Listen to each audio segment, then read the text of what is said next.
SMK bisa, SMK hebat. Halo sahabat-sahabat SMK di seluruh Indonesia. Bagaimana kabarnya? Pasti baik-baik saja. Walaupun di masa pandemi ini kita memiliki banyak kesulitan dalam proses belajar, tapi di mana kesulitan pasti ada jalan yang harus kita tempuh untuk mencapai suatu kompetensi yang kita harapkan. Perkenalkan, saya Marcellus Ginting, salah satu pengajar di jurusan Teknik Instalasi Listrik. Pada video pembelajaran kali ini, kami akan mempersembahkan sebuah video pembelajaran yang berjudul Pemasangan PHB Instalasi Listrik pada Bangunan Gedung. PHB atau papan hubung bagi atau panel pada umumnya itu merupakan otak atau suatu pengontrolan keseluruhan pada bangunan gedung tersebut. Pada PHB ini ada beberapa banyak komponen atau indikator-indikator yang harus dipahami. Nah, bagaimana proses pemasangan dan perakitan indikator tersebut? Saksikanlah video pembelajaran yang kami persembahkan berikut ini. Halo sahabat SMK di seluruh Indonesia. Nah, pada video pembelajaran kali ini kami akan menjelaskan tentang merakit dan memasang PHB penerangan listrik bangunan gedung. Nah, apa itu maksudnya PHB? PHB itu adalah papan hubung bagi yang sering orang sebut adalah pusat kendali dari seluruh kelistrikan yang ada pada bangunan tersebut. Nah, hal-hal apa aja yang harus kita perhatikan dalam pemasangan PHB? Yang pertama tentu tentang pemilihan PHB-nya. PHB itu banyak jenisnya, mulai dari PHB tegangan rendah, menengah, dan tinggi. Nah, pada bangunan gedung bertingkat atau bangunan gedung itu ada dua, ada PHB tentang dia bangunan tegangan menengah, dan ada juga PHB tentang tentang tegangan rendahnya.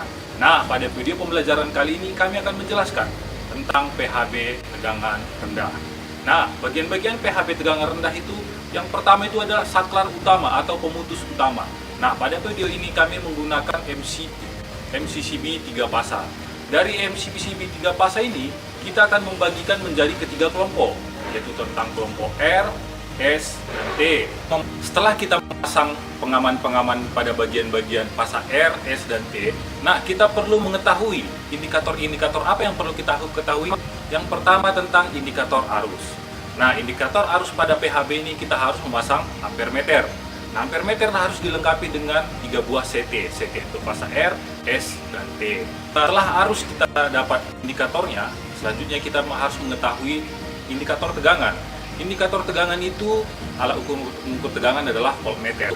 Nah, untuk voltmeter ini kita harus menggunakan selektor voltmeter.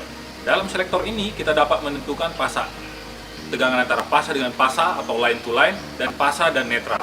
Nah, setelah itu, setelah indikator tegangan, indikator arus kita ketahui, kita harus memasang indikator pasa R, S, dan T. Karena itu maksudnya indikator ini, kita harus memasang lampu indikator. Nah, pemasangan semua ini dirangkum dalam sebuah panel atau papan hubung bagi. Papan hubung bagi itu perlengkapannya mulai dari busbar, MCCB, lampu indikator, voltmeter, selektor, ampere meter, CT, dan berbagainya. Setelah kita mengetahui apa itu PHB dan bagaimana proses pemasangannya, nah hal yang perlu kita ketahui itu tentang bagaimana posisi letak PHB itu. Yang pertama, yang paling kita harus ketahui tentang pemasangan PHB itu adalah tempatnya mudah dijangkau, bersih, dan tidak berair. Kenapa seperti itu? Karena PHB ini merupakan sistem kendali dari semua bangunan tersebut.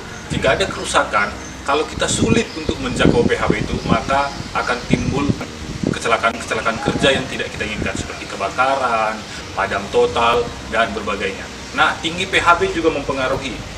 Tinggi PHB itu minimal seperti jangkauan teknisi, atau sekitar tingginya 1,5 meter. PHB pemasangan luar itu harus dilindungi dengan melalui syarat-syarat IP yang ditentukan oleh PUIL pada Peraturan Instalasi Listrik Indonesia.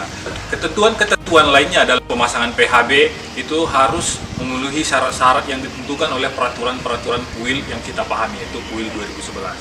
Nah, untuk lebih lanjutnya, perhatikanlah video pembelajaran yang kami persembahkan tentang proses pemasangan PHB berikut ini.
rangkaian yang telah kami buat untuk rangkaian panel yang akan digunakan pada instalasi bangunan gedung yang telah kami buat. Di sini ada MCCB yang akan menerima sumber 3 fasa RST. Dari fasa RST ini masing-masing akan melewati CT atau current transformator menuju ke MCB 3 fasa. Dari MCB 3 fasa, fasa RST akan dibagi di MCB 1 fasa. Fasa R dibagi menjadi 3 kelompok, yaitu R1, R2, dan R3. Fasa R akan dibagi menjadi 3 kelompok, yaitu fasa S1, S2, dan S3. Fasa T akan dibagi menjadi 2 kelompok, yaitu fasa T1 dan T2. Dari keluaran fasa yang telah dikelompokkan tersebut akan menuju terminal, dan terminal ini akan menjadi sumber dari instalasi bangunan gedung tersebut. Di sini ada 2 terminal, yang terminal di bawah untuk arus netral dan ini grounding.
dunia industri sangat mengapresiasi video pembelajaran yang telah dikerjakan oleh tim.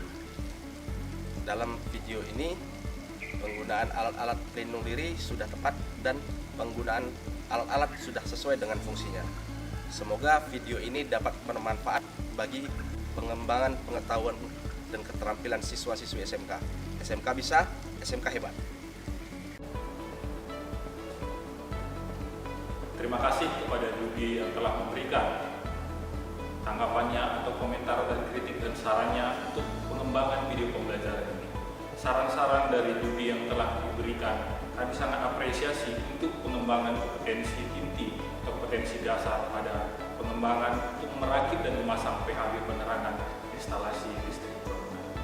Pemasangan PHB ini memang merupakan sangat krusial pada bangunan gedung tersebut karena PHB ini merupakan pengendali keseluruhan dari bangunan gedung tersebut, sehingga dalam proses pemasangan dan perakitan ini kita perlu atau kita wajib mematuhi standar-standar yang sudah ditentukan.